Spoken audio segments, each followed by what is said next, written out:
Good morning, everyone. My name is Chika Nwobi, and I'm going to have a brief chat, about 20 minutes, with Efosa, just to dig deeper into some of the ideas that he shared here now, and also some of the thoughts that I had from reading the book. You know, in reading the book, one thing that I still have a bit of a problem with. First, I want to ask you about this, right? Yesterday in the news, the Vice President of Nigeria said that this government is going to aims to take 100 million people out of poverty in 10 years. That's their aim. He's saying that because I believe that's his job. That's part of what they campaigned on. Governments, we generally accept that part of their job is to take people out of poverty. The World Bank also, in their, mission statement, talk about taking people out of poverty. Efosa, you seem to be taking that job away. The big idea is taking that job away, absolving them of that job, and putting it on the entrepreneurs. And you left a long time ago, but let me tell you what entrepreneurs in Nigeria are going through. They started a company, their mission was, bankers, their mission was to do banking. Technology people, their mission was to build tech products. But they have also taken up the job of generating power, the job of healthcare, security. The company I'm running now is called Decagon, and Decagon is training software engineers, produce software engineers. Because I found that a lot of the tech founders I was funding over the last 10 years, we're also having to create their own software engineering university. InterSwitch has a university, something like a university, Flutterwave, Terragon, they can't just go and hire engineers. So now, you want to give them another job. Efosa, please, let's help us understand this. So, thank you, Chika. I met Chika a couple of days ago, and he is equally a great guy. I didn't know he was going to start me there. So my function is not to give entrepreneurs another job. My function is to tell the truth as a researcher. It's to tell how development happens. And the role of an entrepreneur is not necessarily to take people out of poverty. It just happens as a result of them democratizing access. Now, a couple of things I'll say in response to that specifically. When I look at the government, oftentimes we talk about it as if it's like a monolithic entity that's distant and far away. But I began to think, let's say it's the government's job to create development, take people out of poverty and so on. Let's say that. But let's look at the capacity of the government to do that. So our president just submitted a budget of, I think, $27 billion. When you do the math on that, that's roughly $135 per Nigerian per year. If they spend all that money on Nigerians, right, on the economy, there's no leakage, no debt servicing, nothing. $135. I live in Massachusetts. The budget for the state of Massachusetts, with 7 million people, is $43 billion. $43 billion. $27 billion for 200 million people, $43 billion, 7 million people. And we have a ton of problems in Massachusetts. So there's a difference between what someone's capability is and what we believe their job is. And we have to just grapple with the fact that $135 a year is not going to get us to 100 million people out of poverty. That's number one. The second thing is, when we compare countries today, policies, environments, there are many indices out there. Ease of doing business, competitiveness, and so on and so forth. What do? We compare countries that are very prosperous. The US as a whole, so I've not even talked about America, the US as a whole has a budget of close to $4 trillion. That translates to $12,000 per American per year. Yeah? Now you put the US on this list, and you put Nigeria on that list, and you say, Nigeria, what's wrong with you? Catch up. How? Sorry, sometimes my Nigerian comes out when I get passionate. It's not possible. And because we have finite resources here, we have finite money in the bank, finite time, my suggestion is let us spend the finite resources we have on the stuff that works. Then the second thing is really when you look at the demographics of these countries when they were poor, what did entrepreneurs have to go through? What did they have to do? How did they have to build their companies? I mean, they were responsible for many of the things that entrepreneurs today are responsible for in Nigeria. Now, I'm not saying it's good or bad. It just is what it is. And if you're going to build a business, if you're going to build a company that will have impact, it's what you have to do. And so I'm sort of the messenger saying, hey, when we looked at Henry Ford, he had to build a steel mill, iron ore mines, a freight company, railroad company. He built a glass factory, paint factory, just so he could get a car to the average American, so he could democratize cars.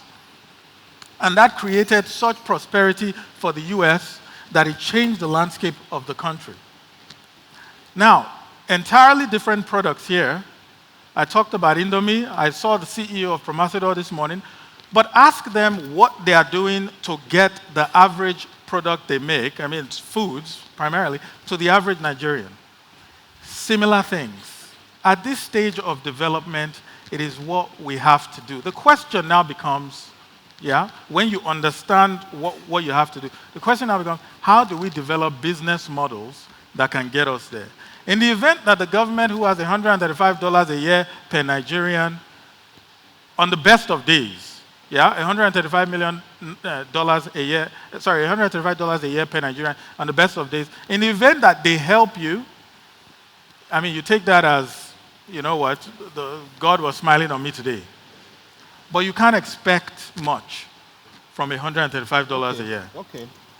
No, I hear you, and I accept. Am I lying? No, you're not lying because it's our experience, right? So I think on a more serious note, when I read the whole idea of the market creating innovations and with what I was having to do with Decagon, we just started Decagon last year, and the goal was to take the smartest Nigerians that we can find and equip them with software engineering skills. And we thought they won't be able to, we want the smartest, so they may not be able to afford it. So we will offer whoever can get in, we'll offer them a loan if they need it. And out of 200 people that have gotten in so far, not one single person has been able to afford it. So we've had to figure out how to be a lender, right? So we've become not just a school, but a lender. After we started that, we found that we made it on the mainland so that the commute would be easier for them. But we found that they were still spending 3 or 4 hours daily commuting because of traffic, because they lived on the outskirts, and that was really useful time that they were wasting. And what they really wanted was for us to provide accommodation. So now we're providing accommodation for everybody. So we're in the hospitality business as well. So I get it. And I think in your book, when you talked about the keys to market creating innovation, I think you described that this particular element about redesigning the value networks, right? Good. As you have to produce all the things in the value network because the previous ones were built for consumers, right? Exactly. Very good. But what that means is that you need a lot of money. If me, Chika, 10 years ago or 20 years ago, wanted to do Decagon, I wouldn't be able to.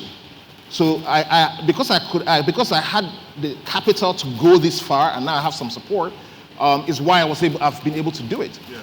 So doesn't this model and this idea, is it not sort of propagating the idea that capital in itself becomes a competitive advantage in a country like Nigeria, that a lack of capital becomes a barrier, and so people that who don't have it or don't have access should just give up, go to Canada, or what do you? Capital. So one of the things I will say is to build these businesses, you do need capital.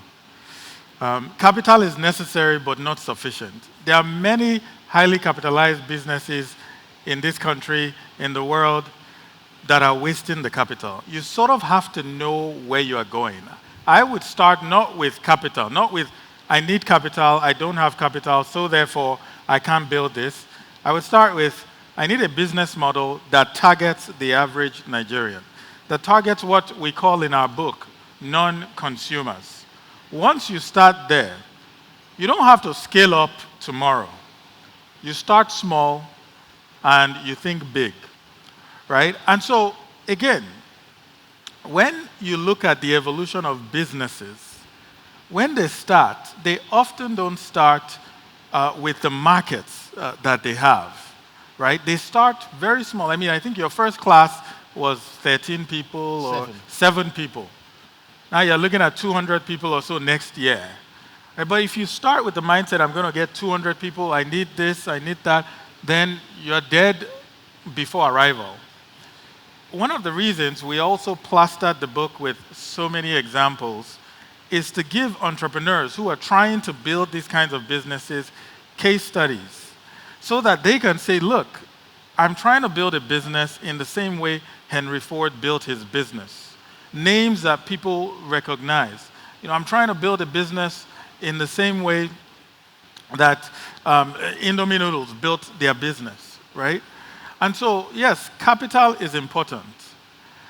But as you build a business model that targets non-consumers, people who don't have access, and you're able to make a compelling case for it, I think the capital follows.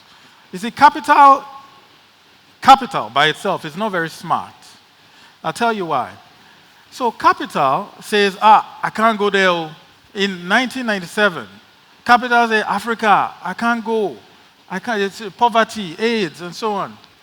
And then this same Africa, the minute entrepreneurs built a telco infrastructure, the networks, and mobile phones became affordable to the masses, capital started flowing in. Capital said, I'm going to Africa. What about the corruption, the AIDS, and so on and so forth? So capital follows where there's opportunity.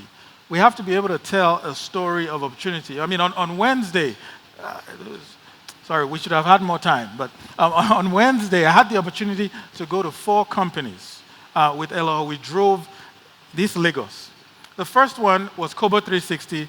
They just raised $30 or so million. Goldman Sachs was the lead investor. Goldman Sachs, what are they doing in Nigeria? Especially with Kobo 360, a logistics company trying to connect freight drivers with customers.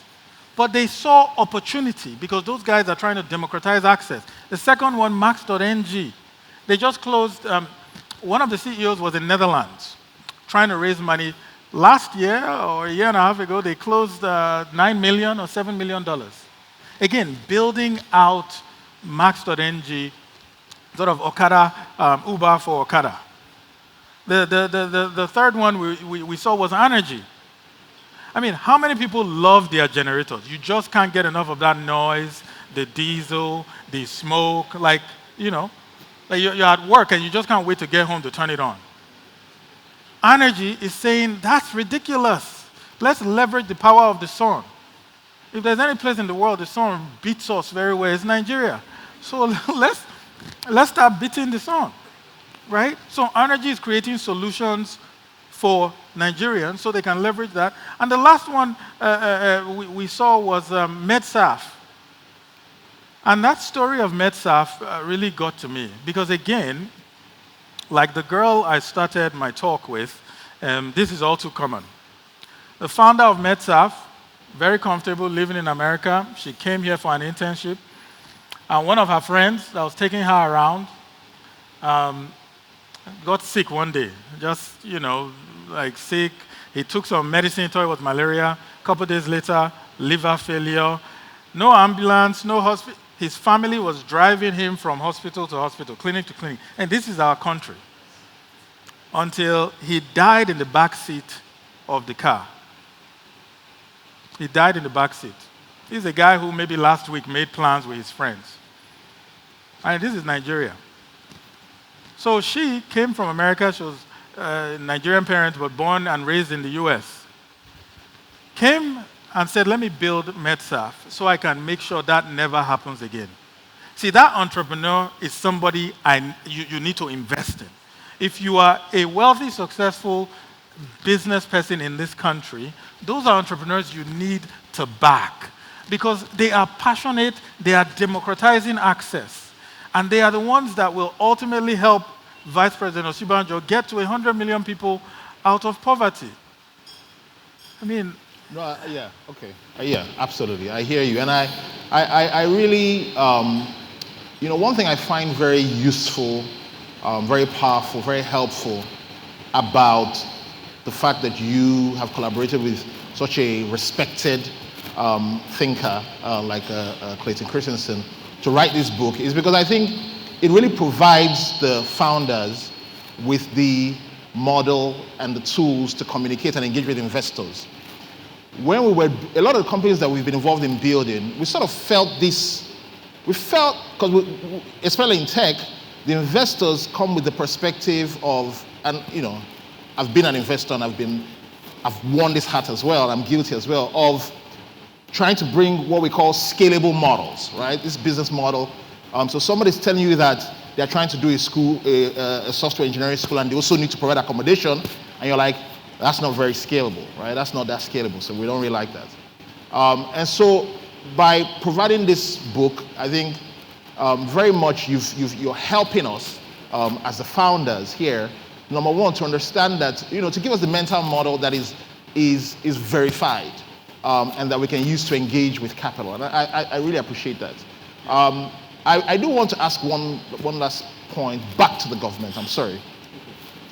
So we accept our role, and we accept the emotional impact of reading the book for me was that I had a sense of responsibility.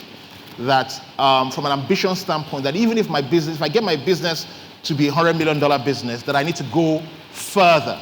Like Ford, at the time he was doing that, he was already successful. I need to go further because it's now not just about me actualizing myself and my potential, but it's really about that I'm the hope and that we are the hope for Nigeria. So we get it. But the government still has a role to play, and there's some government officials here. And so what should they do? Yeah, so the government has a role to play. There's this saying that you can't entrepreneur your way out of bad governance and so on and so forth. Insofar as that means to get to a prosperous society where people don't have to die in the back seats of their cars, where there are hospitals, the education system works, the roads are good, rail and so on. To get to that society, insofar as what you mean is entrepreneurship is the only thing we need that will get us there, that's not possible. You need good governance, or you need governance to get better. Because the governance in prosperous countries is a lot better than the governance in lower income countries, right? Objectively speaking. But I think the government, first and foremost, should recognize their own responsibilities and their limitations. $135 a year for each Nigerian, that's what they have to play with. That's the first thing they have to recognize.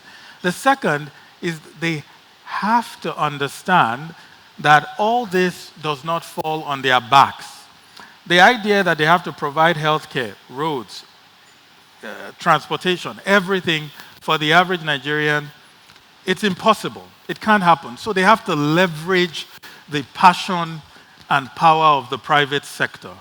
But not the passion and power of private sector so they can do deals that lock other people out.